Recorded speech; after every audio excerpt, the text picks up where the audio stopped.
The coffee shop smelled like cinnamon and fresh espresso, but all Calla could focus on was the man in front of her, scowling like he had just been personally offended by the price of a muffin. "That's ridiculous," he muttered under his breath, glaring at the menu. Calla, waiting in line behind him, raised an eyebrow. "You do know coffee shops charge extra for oat milk, right?" "It's not a personal attack." The man turned his head, and for a split second, she forgot how to breathe. He was gorgeous, the kind of ruggedly handsome that looked effortless, like he had just rolled out of bed with perfectly tousled dark hair and piercing green eyes.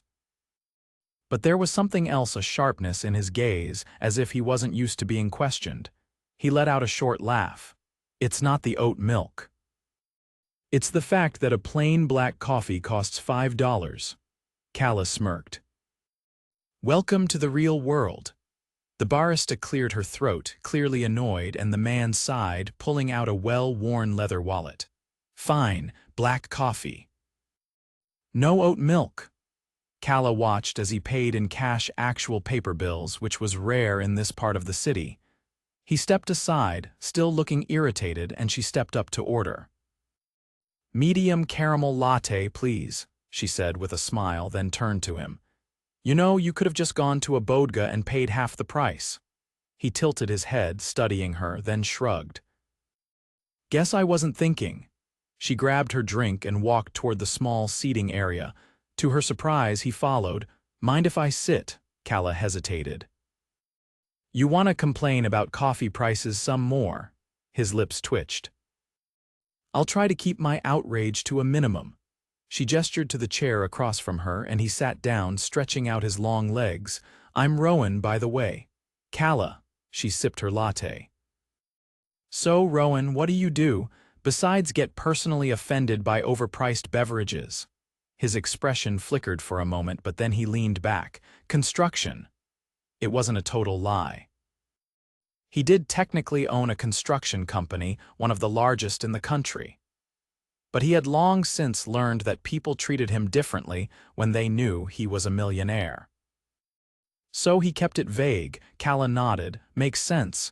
You do have that guy who lifts heavy things for a living look." Rowan chuckled. "And you?"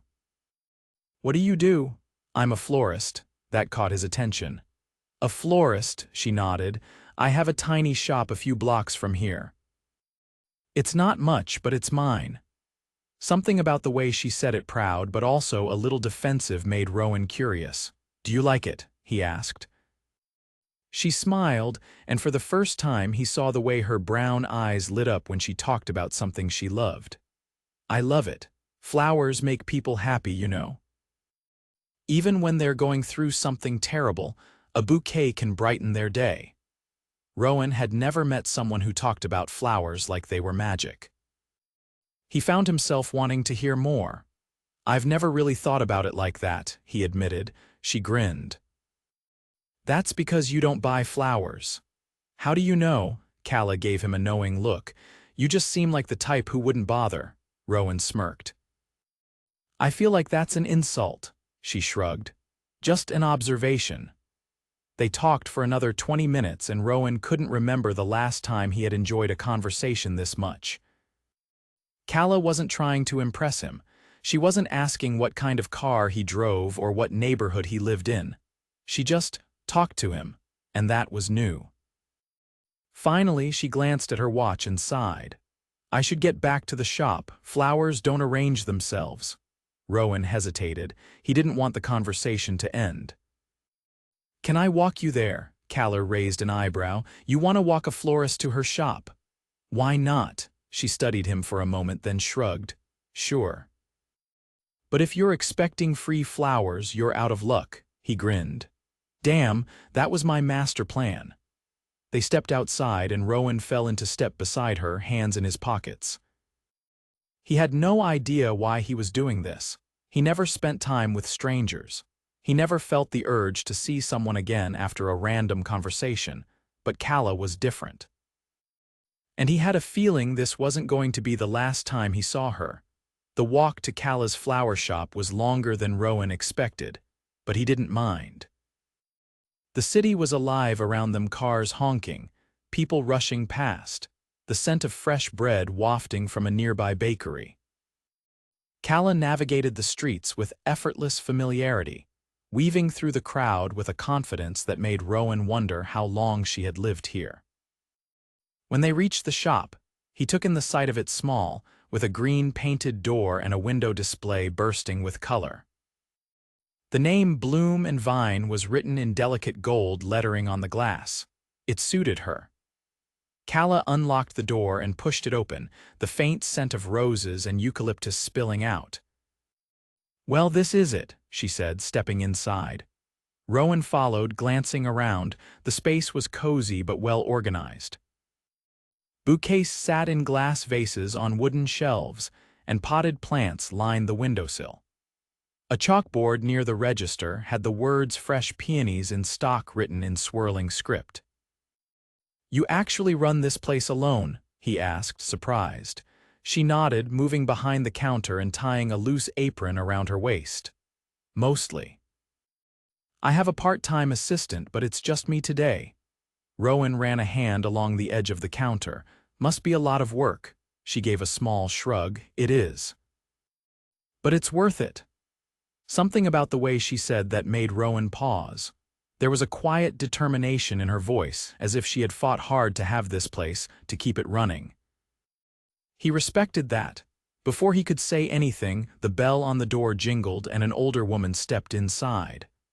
"Calla, sweetheart, do you have those lilies I asked for?" Calla brightened. "Of course, Mrs. Turner, just a second." She disappeared into the back, leaving Rowan standing awkwardly by the counter. Mrs. Turner turned toward him, her sharp eyes narrowing. "And who might you be?" Rowan hesitated. He wasn't used to being questioned like this. "A friend," he said finally. Mrs. Turner let out a hum, clearly unconvinced. "Well, Calla doesn't bring friends around often. You must be special." Before Rowan could respond, Calla returned, handing over a carefully wrapped bouquet of lilies. "There you go," she said. "Anything else?" Mrs. Turner glanced between them, a knowing glint in her eye. "No, dear, that'll do." She paid in cash, then winked at Rowan as she left. Once the door closed, Calla sighed. "Ignore her, she likes to meddle." Rowan smirked. "I got that impression." Calla moved to restock a nearby display, and Rowan surprised himself by reaching for a small pot of white roses. "These are nice," he said, inspecting them.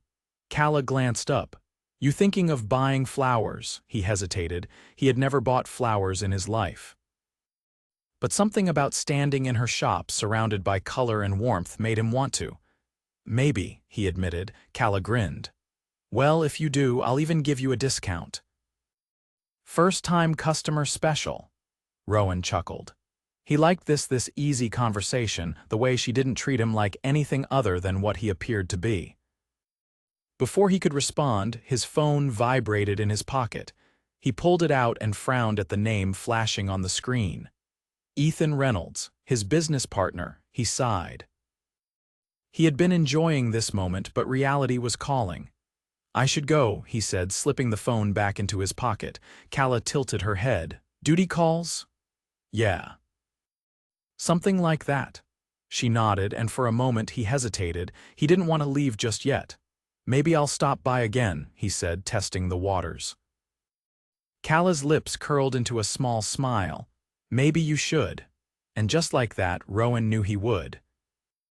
Rowan stepped out of the flower shop and into the crisp evening air, but his mind remained inside with Calla. There was something about her refreshing, unaffected, real. He wasn't used to that. People usually saw the money first, the power, the name. But Calla had only seen a guy complaining about coffee prices. His phone buzzed again in his pocket, and this time he answered. "You disappeared." Ethan's voice came through the speaker, annoyed. "We've got 3 meetings lined up tomorrow, and you skipped the prep call." Rowan exhaled and ran a hand through his hair. "I'll be there, relax." "Relax," Ethan scoffed. "You've been MIA all afternoon. What were you doing?" Rowan hesitated. Telling Ethan he had spent the last hour in a flower shop chatting with a woman who had no idea he was worth millions sounded ridiculous even to him. "Just needed some air," he said instead. Ethan sighed. "Fine, but don't forget we're meeting with the investors at 9. They're expecting you to present the expansion proposal." "I got it," Rowan said before hanging up. He should have been focused on work, on the major deal that could take his company international, but all he could think about was the way Calla had smiled when she talked about flowers. The next morning, Rowan arrived at the sleek glass skyscraper that housed his company's headquarters. His assistant, Lauren, greeted him the moment he stepped into his office, a tablet in hand. "The investors are in the conference room," she said. "Ethan's already started the introductions." Rowan nodded, straightening his cuffs as he strode down the hallway. He could switch gears when he needed to. He had built this company from the ground up, and nothing distracted him when it came to business. But as he entered the room, shaking hands with the investors, a thought hit him. Calla had no idea who he was, and for the first time he kind of liked it that way. 3 days passed before Rowan found himself back in front of Bloom and Vine. He told himself he was just stopping by, supporting a small business. But the way his pulse kicked up when he spotted Calla through the window told a different story. She was adjusting a display of tulips, her hair pulled into a loose bun, a smudge of dirt on her cheek. He didn't hesitate before pushing the door open. The bell chimed and Calla glanced up. A flicker of surprise crossed her face before she smiled. "You came back." Rowan leaned against the counter. "Told you I might." She wiped her hands on her apron.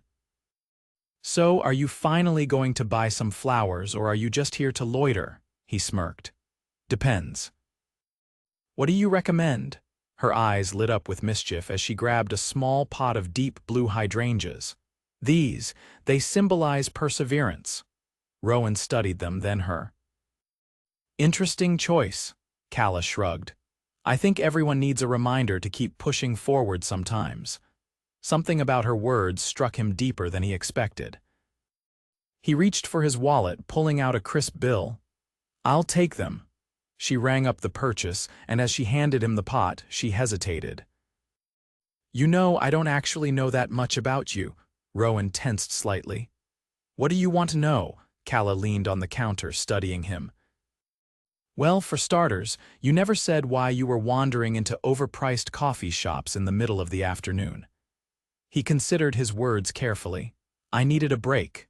She arched a brow. "From what?" He hesitated. He could tell her the truth, tell her about the company, the meetings, the constant pressure. But something about the way she looked at him without expectation made him hold back. "From work," he said simply. She nodded, accepting the answer without prying. "Well, you picked a good place for it. Flowers are lower stress than whatever you do." Rowan chuckled.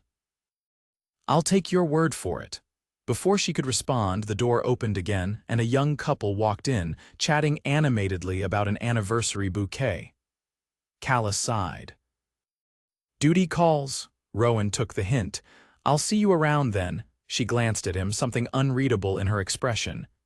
"Yeah. See you around." As he stepped outside, hydrangeas in hand, Rowan realized something for the first time in a long time. He wanted to come back, again and again, and that was dangerous. Rowan hadn't planned on seeing Calla again so soon, but by the end of the week, he found himself standing in front of Bloom and Vine once more. It had become a habit now one he wasn't entirely sure how to break, not that he wanted to. As he opened the door, a familiar melody drifted through the shop. A soft jazz tune played from a speaker near the counter, and Calla was humming along, arranging a bouquet of deep red roses. She looked up when she saw him, and something flickered across her face, something that made his chest tighten. "You again," she teased, tying a ribbon around the stems. "You're starting to look suspiciously like a regular." Rowan smirked, but didn't immediately respond. He was too busy watching her hands work expertly over the arrangement, her fingers moving with practiced ease. He had never paid much attention to flowers before, but now he found himself fascinated by the way she brought them to life. She waved a hand in front of his face. "Hello." "Earth to Rowan," he blinked. "Sorry, I was just—" He stopped himself, suddenly feeling foolish for staring. "I was thinking about getting another plant." Calla raised a brow. "You mean the one you bought last time isn't dead yet?" He rolled his eyes. "I'll have you know it's thriving." She grinned. "I'm impressed. Clearly, you have hidden talents." Rowan leaned against the counter, watching her finish the bouquet. "So, do you do this every day, just make things beautiful?" Calla's expression softened. "I try." She set the bouquet aside and leaned against the counter opposite him. People don't always realize how much flowers mean. They show up for the biggest moments in life: love, loss, celebration, apology. It's kind of nice to be part of that. Rowan hadn't thought about it that way before, but now that she said it, it made sense. Flowers weren't just decoration, they were messages, emotions made tangible. "I guess I never really appreciated them before," he admitted. Calla smirked. "That doesn't surprise me," he chuckled. "What's that supposed to mean?" She shrugged. "You just seem like someone who's always focused on something else. Like you don't stop to notice the little things." Rowan opened his mouth to argue, but then he realized she wasn't wrong. His life had always been about the next deal, the next goal. He had never slowed down long enough to appreciate something as simple as a flower shop on a street corner. Until now. Calla tilted her head, studying him. "What do you do anyway?" Rowan hesitated. He had managed to avoid this question until now, but it was inevitable. He could lie, keep up the illusion, but for some reason he didn't want to. "Not with her?" "I own a construction firm," he said carefully. It wasn't a full confession, but it wasn't a lie either. Calla's brows lifted. "Really? That explains the whole guy who looks like he can lift heavy things vibe." Rowan laughed. "You're never going to let that go, are you?" "Not a chance." She grinned, but then her expression turned thoughtful. "So, is that why you needed a break?" "Because work is stressful," Rowan exhaled, running a hand through his hair. "Something like that." He didn't elaborate, and Calla didn't push. That was something he liked about her. She didn't pry, didn't demand answers he wasn't ready to give. Just then, the door swung open, and a man in a suit strode in, looking impatient. "Calla, did you get my order?" Calla straightened, her playful demeanor vanishing. "Yes, Mr. Langston, give me 1 second." As she moved to retrieve the bouquet, Rowan watched the man closely. He was older, mid-50s, with the air of someone used to getting what he wanted. Langston barely spared Rowan a glance before turning his attention back to Calla. "I need another arrangement for next week, something extravagant." Rowan's jaw tightened at his tone, but Calla remained polite. "Of course. I'll put something together for you." Langston nodded, clearly satisfied, and handed over a crisp bill before taking his bouquet and leaving without another word. The second the door shut, Calla exhaled. "That man orders flowers like he's negotiating a business deal," Rowan smirked. "I take it he's a regular, unfortunately." She shook her head. "But business is business." Something about the way she said it struck a chord with Rowan. He had spent years operating under the same logic: business was business. But standing in this shop, watching Calla deal with people who barely saw her as more than a transaction, he realized how different their worlds were. And yet, he didn't want to leave hers. Calla glanced at him. "You okay? You got that serious face again." Rowan hesitated, then made a decision. "Come to dinner with me." Calla blinked, caught off guard. "What? Dinner?" he repeated. "Tonight." She studied him as if trying to figure out if he was serious. "Are you asking me on a date?" Rowan smirked. "I think so." Calla crossed her arms. "You think so? All right, fine. Yes, I'm asking you on a date." She bit her lip, considering. "Where?" His smirk widened. "That's a surprise." Calla narrowed her eyes. If you take me to some overpriced steakhouse with a dress code, I will never forgive you, Rowan chuckled. Noted casual, no dress codes, anything else? She tilted her head. I don't know. You kind of strike me as a guy who doesn't do casual. Rowan leaned in slightly, his voice lower. Guess you'll have to find out. Calla rolled her eyes but smiled. Fine. But if this turns out to be some elaborate scheme to impress me, I'm walking out. Rowan grinned. Deal?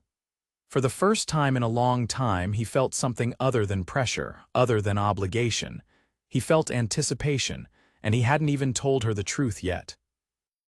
Rowan arrived at Calla's flower shop just as she was locking up for the night. She glanced up at him, a small smile tugging at her lips. Right on time, she said, slipping her keys into her bag. He took in the sight of her casual but effortlessly put together in a soft sweater and jeans, her hair loose around her shoulders. It struck him how different this was from the world he usually inhabited. No boardrooms, no expensive suits, no calculated conversations. Just Calla, standing on a quiet city street waiting for him. Ready? He asked, offering his arm with a smirk. She eyed him with playful suspicion before looping her arm through his. Where are we going? Rowan led her down the street, weaving through the neighborhood until they reached a small, tucked-away bistro with glowing string lights hanging above the outdoor seating. The scent of fresh herbs and warm bread filled the air as they stepped inside, a welcome contrast to the usual cold, sterile restaurants he frequented. Calla looked around, her expression softening. I like this place. Rowan pulled out a chair for her before taking his own seat across from her. Figured you would. A waiter appeared, placing menus in front of them, and Calla's eyes scanned the selection with interest. So do you always pick restaurants like this, or are you just trying to impress me? Rowan leaned back slightly, a smirk playing on his lips. Would it be a bad thing if I was? She pretended to consider. Depends. If you actually like this place, then no. If you're only here because you think I'd like it, then yes, he chuckled. I guess you'll have to keep going out with me to find out. Calla shook her head with a small laugh, but there was something else in her expression, curiosity. Maybe even something closer to interest than she was willing to admit. They placed their orders, and as the waiter disappeared, Rowan found himself watching her again, appreciating the way she took everything in. She wasn't the kind of person who just existed in a space, she absorbed it, lived in it fully. You're staring, Calla pointed out, arching a brow. Maybe, Rowan admitted, not bothering to deny it. She rested her chin on her hand, studying him right back. You're different than I expected. Rowan tilted his head. What did you expect? Calla hesitated, as if debating whether to say it. Finally, she shrugged. I don't know, you just have this presence. That piqued his interest. A presence, she nodded, like you're used to being in control. Like you don't let people see too much of you. Rowan didn't respond right away. She was perceptive more than he had realized. What about you? He asked, redirecting. You don't seem like someone who lets people in easily either. Calla exhaled softly. I guess that's fair. She traced the rim of her glass with her fingertip. I've spent a long time building something for myself. It's hard to let people close when you're afraid they might not understand.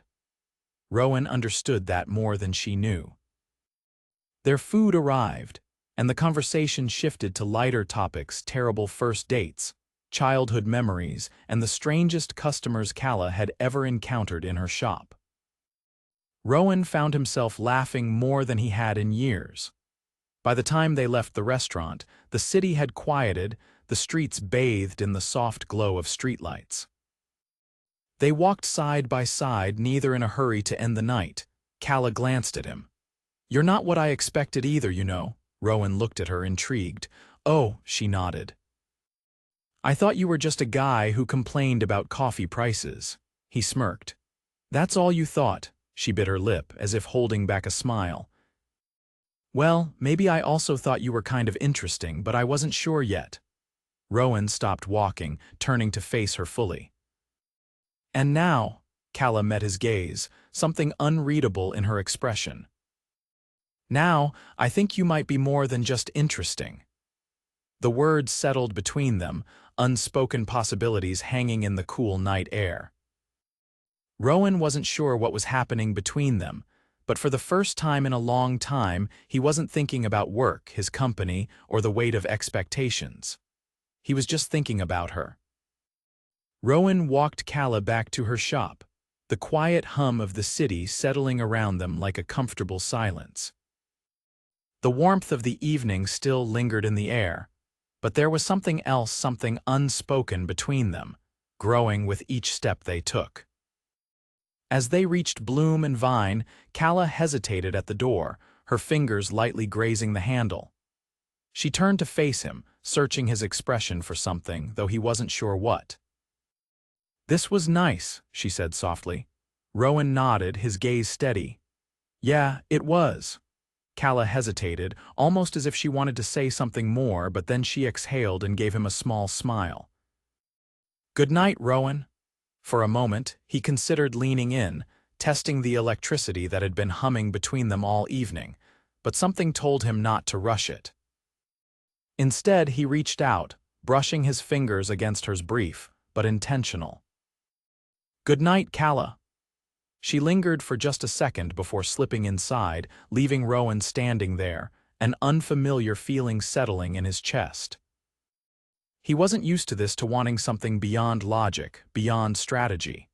But with Calla, nothing about this felt like a game, and that was both exhilarating and dangerous. Days passed, and Rowan found himself falling into a new kind of routine. He still handled meetings, brokered deals, and made decisions that affected his entire company. But in between, he found moments for Calla. A quick stop by her shop in the morning, a text sent between meetings, an evening walk that somehow turned into an impromptu dinner. She was becoming a constant in his life, and he wasn't sure when that had happened or how it had started to feel so natural. One evening, as he arrived at Bloom and Vine just as she was closing up, he noticed something different. Calla looked tense, her shoulders tighter than usual, her lips pressed into a thin line. He frowned, stepping closer. "What's wrong?" She glanced up, caught off guard, as if she hadn't realized he was there, then she sighed and rubbed her temples. "It's nothing." "Just a bad day." Rowan wasn't convinced. "Calla," she hesitated, then exhaled. "The rent's going up." That caught him off guard. "How much?" Her expression darkened. "Enough that I don't know if I can afford to keep the shop." Rowan's jaw tightened. He knew how ruthless landlords could be, especially in a city like this. But the thought of Calla losing what she had worked so hard to build made something sharp twist in his chest. "Did you try negotiating?" he asked. She let out a humorless laugh. "Of course I did." "But they don't care. If I can't pay, they'll find someone who can." Rowan's mind immediately went into problem-solving mode. He could fix this. One phone call, one business deal, and he could make sure Calla never had to worry about money again. But something told him she wouldn't accept that. Instead, he reached out, tucking a loose strand of hair behind her ear, his touch lingering a fraction longer than necessary. "You're not going to lose this place." Calla searched his face, something unreadable in her expression. "You sound so sure." "I am." She swallowed, then gave him a small, wavering smile. "I wish I had your confidence." He smirked, trying to lighten the mood. "Stick around me long enough and maybe you'll catch some of it." Calla huffed a soft laugh, but the worry still lingered in her eyes.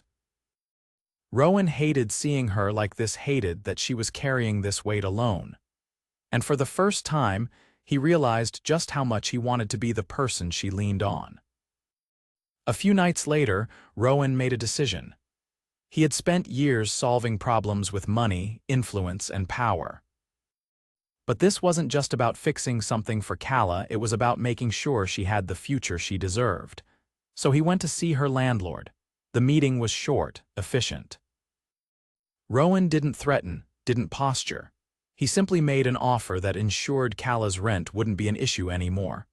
And as he walked out of the building, he felt something unexpected satisfaction. Not because he had won, but because he had done something that mattered. The next morning, Rowan walked into bloom and vine just as Calla was setting up for the day. She looked up, surprised. "You're here early," he smirked. "Wanted to see your reaction," she frowned. "To what?" Rowan reached into his pocket and pulled out a folded document, placing it on the counter. "Your lease. It's secured, no rent hikes, no risks. Your shop is safe." Calla stared at him, her eyes widening as she unfolded the paper, scanning the details.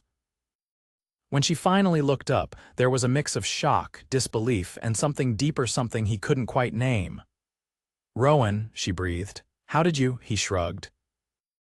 "I have connections." She shook her head, processing. "You did this for me." He met her gaze, his voice steady. "I did this because you deserve it.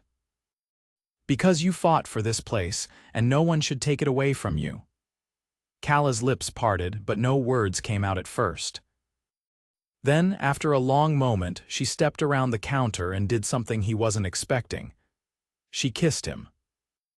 It wasn't hesitant or questioning, it was certain, full of gratitude and something else he had dared to hope for. When she pulled back, her hands still resting lightly on his chest, she whispered, "You didn't have to do that." Rowan cupped her face, his thumb brushing across her cheek. "I wanted to." Calla exhaled, her forehead resting against his for a brief moment before she smiled, a real, genuine smile. "You really are impossible," she murmured. Rowan smirked. "You're just figuring that out now," she laughed, shaking her head, and pulled him back into another kiss. And for the first time in a long time, Rowan knew exactly where he belonged. Right here. With her.